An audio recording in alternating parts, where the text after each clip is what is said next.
Hi 10th standard students, third chapter algebra, example sum 3.40 ல first sum.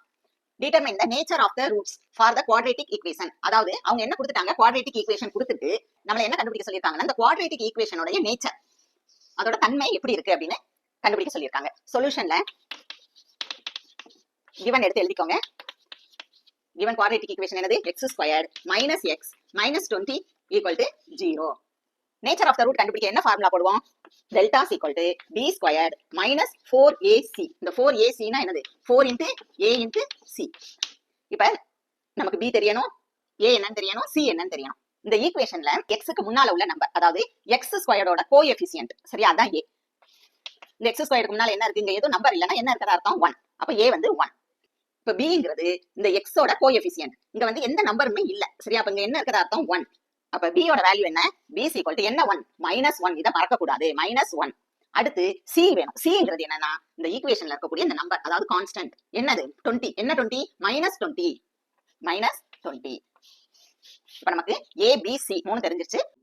இப்ப delta equal to b square, அதாவது b யோட value என்ன -1. அப்ப b ஸ்கொயர்னா -1 the whole squared minus இந்த ஃபார்முலால இருக்கக்கூடிய 4 அப்படி போட்டுக்கோங்க.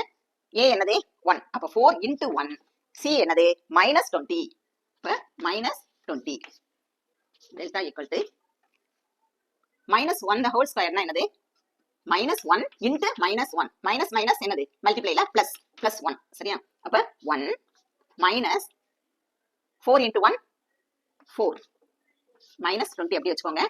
அடுத்த ஸ்டெப்ல இந்த 1 அப்படி வச்சுக்கோங்க. இந்த 4 வச்சு 20 மல்டிப்ளை பண்ணுவோம். அப்ப மைனஸ் இன்டு மைனஸ் என்னது, பிளஸ் 4 into 20 80. அப்ப டெல்டா ஈக்குவல் டு என்ன கிடைச்சிருக்கு, 80 plus 1 81. இந்த டெல்டாவோட வேல்யூ எப்படி கிடைச்சிருக்கு, 81. 81 வந்து கிரேட்டர் தென் 0.